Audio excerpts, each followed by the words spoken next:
Welcome to Ballot Battleground, Nevada. I'm your host, Ben Marjat, a reporter at KRNV News 4 in Reno. I'm passionate about making politics in this critical battleground state more digestible to the average voter and pushing past the talking points to press politicians for answers. On this show, we take deep dives into the people, ideas, and debates shaping Silver State politics. It's less than a week out from Nevada's first presidential preference primary since the 1980s. But Republicans are also holding a caucus just 2 days later. We've been getting calls and emails nonstop from people confused by this mess. That's why I thought for this first episode, we would start with the basics. How and why we got here, how you can participate, and does it still matter as the race for president consolidates? Who better to bring on the show than someone I've interviewed many times about politics, the chair of the Political Science Department at Truckee Meadows Community College, Fred Lokken.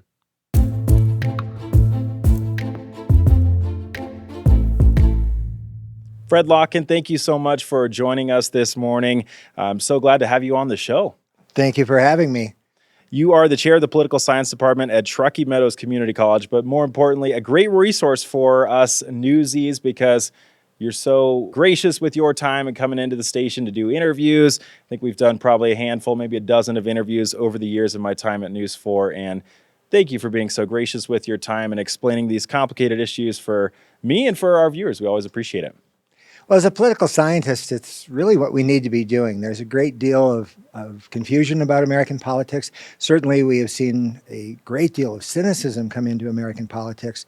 So it's opportunities like this where we maybe answer some questions and take a deep dive on a couple of issues and come away with them understanding them a little better. Confusion is a great segue because I think the title for this episode is going to be Primary Caucus Confusion. And we have been getting calls, a couple calls a day. I was over at the Washoe GOP headquarters a few weeks ago. Their phone was ringing every 10 or 15 minutes. People are confused about this process, this split process that we have in Nevada. So today, the goal of this show is to kind of walk through it step by step and explain every single thing that has led up to this confusing process. People are confused. Which election do I participate in? Why is it this way? Why is this person not on my ballot? And it's just a confusing process, I think, for everyone. And it's the first time, so it's even more confusing for people who are used to the caucus system for so many years. And Nevada has a kind of a long history of not being sure of what it wanted to use. When I came here in the 1990s, we had a closed primary, and it has been controversial. It requires party identification, and then you are only able to see that ballot. I came from the state of Wisconsin where we had the open primary as opposed to the closed primary, and I, as a voter, when I was of age, was able to go in and pick which ballot I wanted to participate in during that primary process. I never had to declare a party identification, but parties like the idea of having you declare. It gives them better numbers. It gives them a better sense of what they have to do and how they can do it. But we shifted to caucuses in the 2000s, and we did, I think, a total of 4 of them at the presidential level, and they never went very well. We had very poor turnout.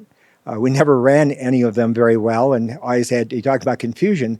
For anyone that's a long-term voter, there was always a lot of confusion about our caucuses. And so the legislature finally, in a bipartisan nature, decided to shift back and come back to a closed primary and put that in motion. Well, that has implications nationally because the national process, you're talking here about a presidential primary. And so it does engage both the Republicans and nationals at that level. All of that seemed to work out. The bigger debates for us nationally was the timing. When was it going to occur? Was it still going to be towards the front like Harry Reid had been able to set up, or we're getting a bit pushed out? We're still up towards the front. But the odd confusion for us on this round is inside the Republican Party. The party supported it in the legislature, signed into law, but since that point, the state Republican Party opted not to participate in the approved closed primary, but to keep it the caucus. And that was honestly at the behest of Donald Trump, who finds that he has better control. A caucus, and we can talk about this, the differences between a caucus and a primary, But from the Trump campaign's point of view, it's much easier to control the outcome of a caucus, and that's where we find ourselves. So we are running a primary and a caucus. The primary really only has Nikki Haley to pay attention to, but she won't win any delegates by winning that.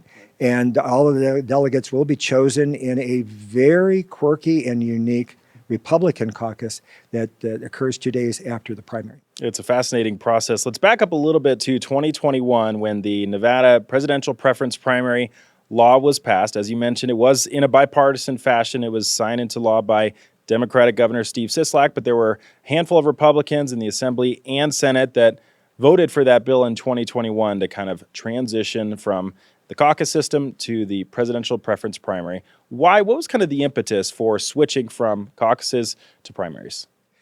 I think all of us would probably point to the Iowa caucus disaster of 2020 that really put a bad taste in the mouths of a lot of states that were using caucuses because they're well-intentioned, but they just are hard to run. That mistakes are made and confusion reigns. And so we had a lot of complaining about it here. I think that there was some influence from the sides yet from people like Harry Reid, who wanted to get it back into a primary situation. He was now out of office, but still having a lot of influence with the National Party. So there were a couple of motivators. You do get also, I think, in Nevada, we've had a growing spirit of more participation. We want more of our voters involved. We used to be one of the worst states for voter turnout. Right now, we're probably about 42nd in the country. We've improved, but it got a long way to go. But when you do caucuses, very few people participate. Even in these primaries, very few people participate. In the Iowa caucus, 14% of the eligible Republicans made that decision. It gets national coverage. But that means 86% stayed home. I mean, that's a frightening number. And Nevada's numbers are no better with caucus turnouts. So I think voter turnout and a desire, Harry Reid had always had this architecture that would promoted primaries as a way to get more interest in the party. And I think people drank that Kool-Aid, and that influenced the Democratic side. For the Republicans, it's just that their caucuses that had not gone well either, and the closed primary has a tradition in the state. And so we should explain for people, the closed primary is when you must be signed up as a Democrat to participate, or registered as a Democrat to participate in the Democratic primary. Same goes for the Republican primary.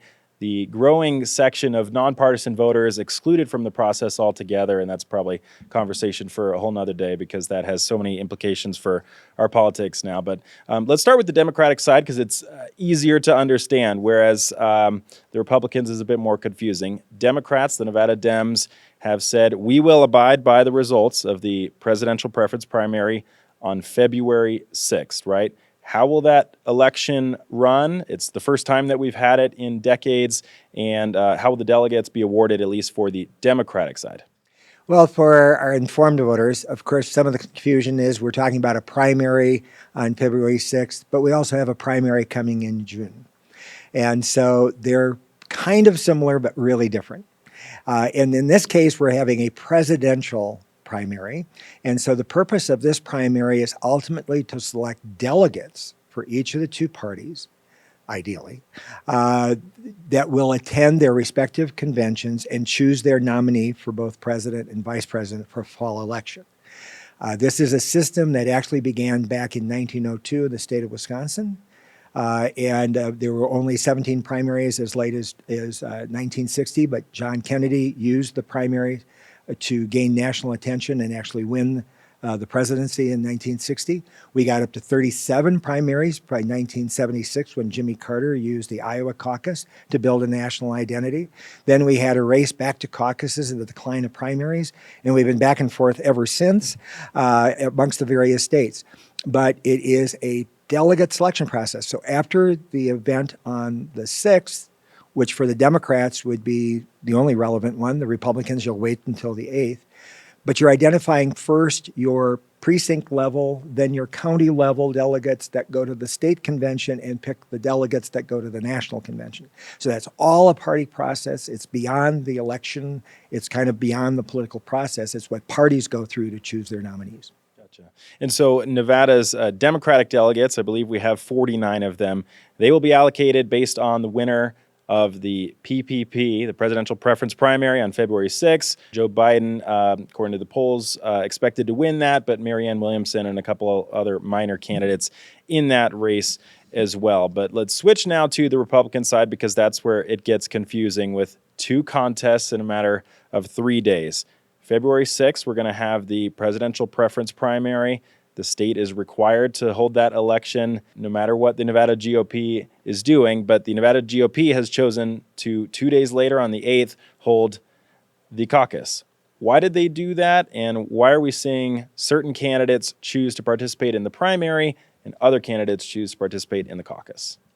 As I had suggested, this was primarily at the request of candidate Donald Trump, who, as the former president, had a lot of say and sway over each of the state selection processes. It was his expectation that we would remain a caucus, and the state Republican Party fulfilled those wishes and scheduled a separate event. For the average voter, it's confusing because there's still a Republican preferential primary.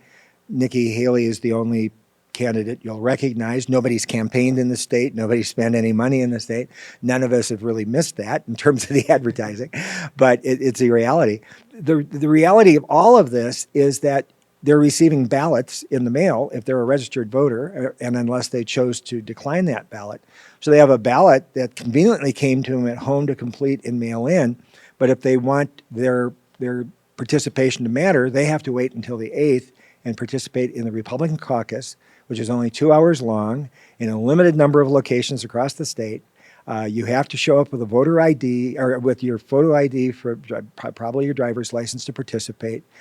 You have an opportunity to mark a ballot and then leave, or you can stay for 2 hours of meetings. But it's not a typical caucus where you would try to persuade others and go through a series of votes to decide who that will be. It's basically just a Donald Trump ballot. In the Nevada GOP, as you mentioned, voter ID and a number of other electoral reforms that they support are incorporated into the contest. They plan to release the results on the same day. I think precinct-based voting, there's no early voting. You can only participate the night of the caucus. And so Nevada's Republican delegates, 26 of them, they will be determined based on the winner of the caucus. So just to go real simple here, February 6th, we have the presidential preference primary. Nikki Haley is the only major candidate still in the race that's going to be on that ballot. February 8th, the GOP caucus. Donald Trump is the only major candidate. And so Nikki Haley and Donald Trump, respectively, likely to win both of those contests if the polls are any indication.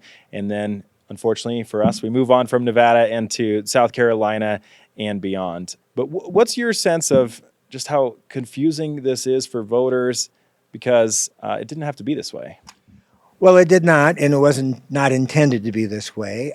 But the politics of the state have been rather bizarre for the last more than decade. There was a libertarian takeover of the state Republican Party at one point, some 10 years ago. Democrats saw a progressive takeover of the party down in Clark County just a few years ago. So there have been some machinations and maneuverings that have gone on within the two-party system in the state. For voters, though, I mean, this idea of the arrival of the mail-in ballot as a result of the pandemic has really improved voter turnout. We're in a transition. I think it becomes a rather expensive event because they're not only offering early voting, which is usually about 10 days, which comes at a cost and has to be staffed, but then mailing out all of the ballots to everybody. And that adds, it's like running a regular election. And they're spending that for both the Democrats and the Republicans, and then the Republicans choose not to use it. And in a way, it suppresses the vote, because to physically go someplace at a specific time, a very narrow period of time, is just naturally going to render down the number of people that can do that during a regular workday. And so the issue isn't getting out as many voices, it's kind of controlling the voices that show up. There are a couple of other controversies that have bubbled up on this, because the state Republican Party still sort of argues there are problems with the Nevada's election integrity. And they're saying, well, it's just, they're going to be able to produce their results. Well, with only Nikki Haley as the one standout, they're easily going to report results in a timely fashion for the Republicans this time, would have been able to do it if Donald Trump was on the ballot. And because it's always a provisional number waiting for more ballots that may come in after, because they have 4 days to process. But the state Republican Party has made a big deal about their accurate counting and getting that count out. But I'm understanding that they're not allowing observers and they're not allowing the press. So I have a public process that's fully open to scrutiny and accountability that will report results. And then I have a party process that seems to be done behind closed doors. I have a lot more suspicion about the accuracy of the number coming out of that than I do out of one that's publicly scrutinized. So I think that there will be some concerns about what numbers they are reporting. We have the ability to observe who's going in. I can tell you that I'm expecting voter turnout will be very, very low for this as a result, especially on the Republican side, because there is so much confusion. And some of them are going to wind up casting the mail-in ballot or coming in and voting early or voting on Election Day, thinking that still counts because of the confusion. And it'll be like Iowa, right, where people are writing the name in the caucus, we should say, of the candidate they support, dropping it into a bucket, and manually counting that night, correct? Yep. And we have a couple of counties as a result of the controversies of 2020 that went to manual ballot counting. And it was kind of funny because in one case, it's a county that only has like 1,000 people in it. It was a low number, but they completely screwed it up and had it wrong the first time. We went away from manual counting because it's subject to bias. It's subject to manipulation. You talk about ballots disappearing. That's how they used to disappear. We've gone to a public process, trusting and validating the electronics because they're infinitely more reliable. But it's an odd debate. I don't think it's going to be a factor for the fall of 2024 election. I think most Nevadans know that their integrity is in place in this, but it's really sad that people are still perpetuating that. Nikki Haley and Tim Scott and Mike Pence are the major candidates that signed up for the presidential preference primary. Of course, Tim Scott and Mike Pence no longer in the race, so Nikki Haley is. But what's the motivation for her? She has no chance of winning any delegates in that contest on February 6th. Why participate in that process when the caucus is where the delegates will be actually awarded 2 days later? Well, there's sort of the fix is in. Donald Trump is president, just as Barack Obama is president, and I suppose Joe Biden is president, have a great deal of say over the party process, and they work to change the rules so that their re-elections are going to be easier. If you get over the majority, you get all of the votes for the delegate process.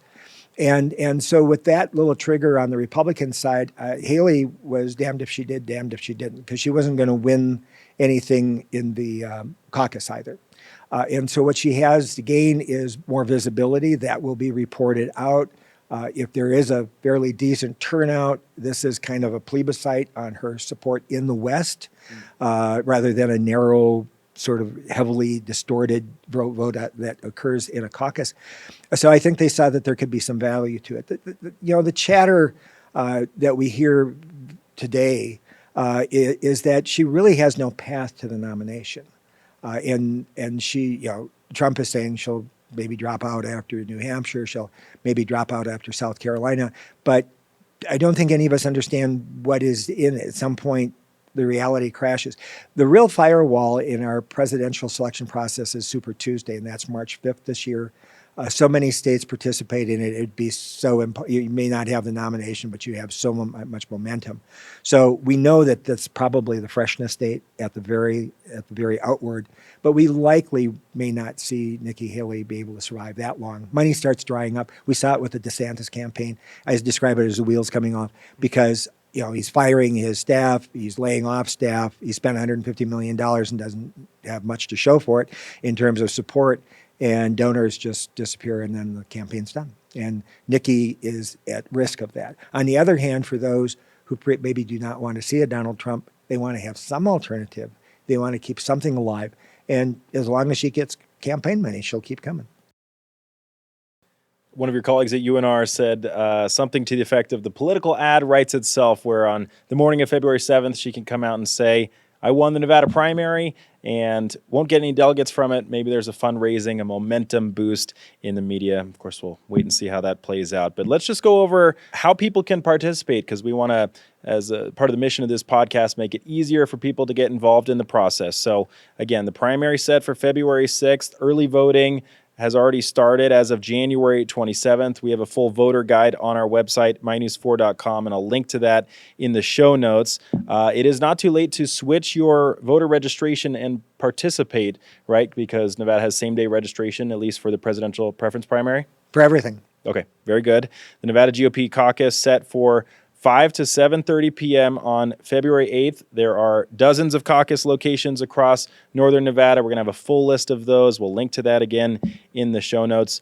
But for that process, it is too late, right, to switch your party registration to participate in the caucus. Is that correct? Yep. Okay. A couple other random questions we want to get to. Can you vote in both? Can you participate in the PPP and the caucus on the 8th if you're a registered Republican? At first they said no, now they say yes, but they're saying a quiet yes.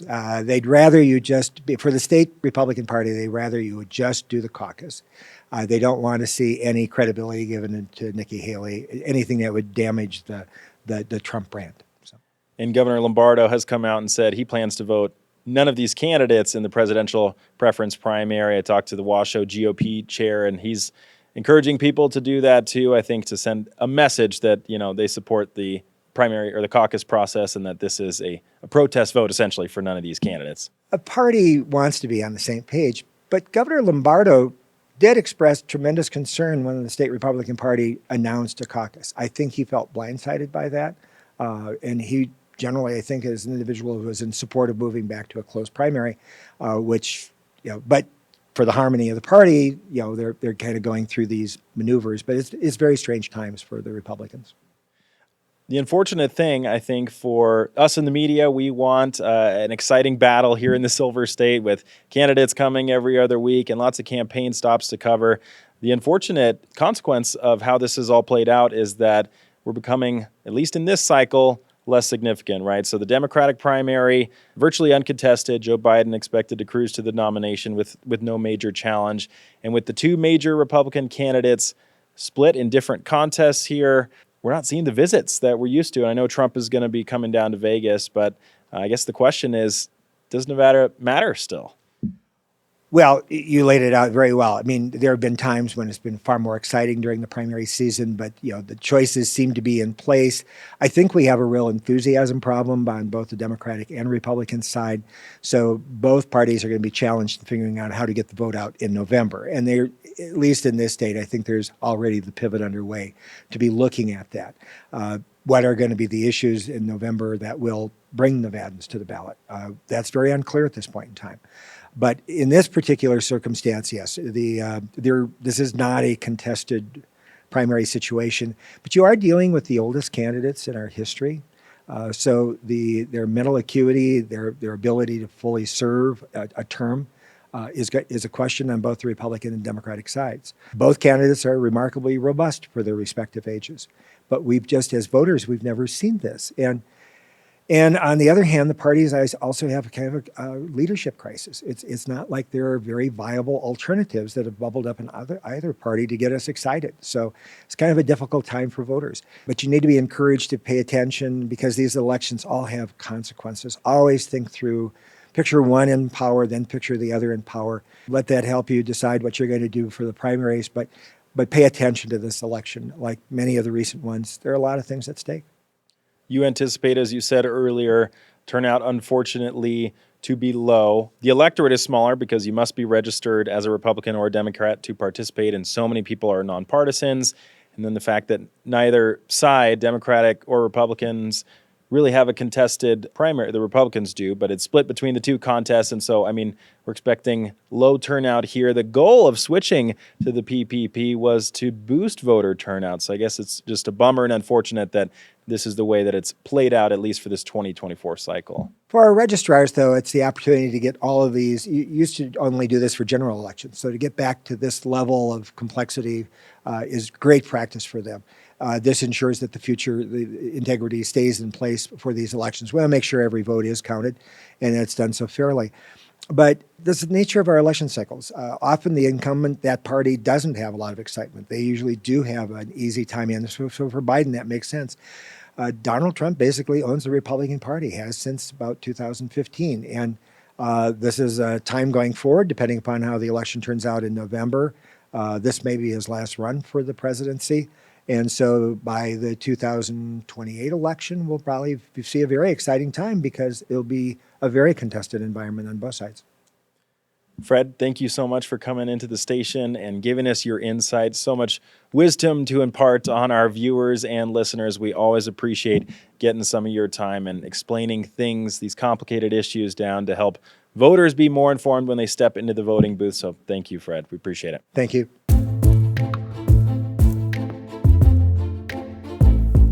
A special thanks to Fred Lokken for coming on the very first episode of Ballot Battleground Nevada. We're so appreciative to get some of his time because he's a very busy man. If you like the show, please rate, review, subscribe, tell a friend, family member, coworker. We appreciate all the support for this show as we try and get it off the ground. Stay tuned. It's episode 2 launching and dropping wherever you get your podcasts on February 7th, the day after that presidential preference primary. You won't want to miss it. We'll see you then.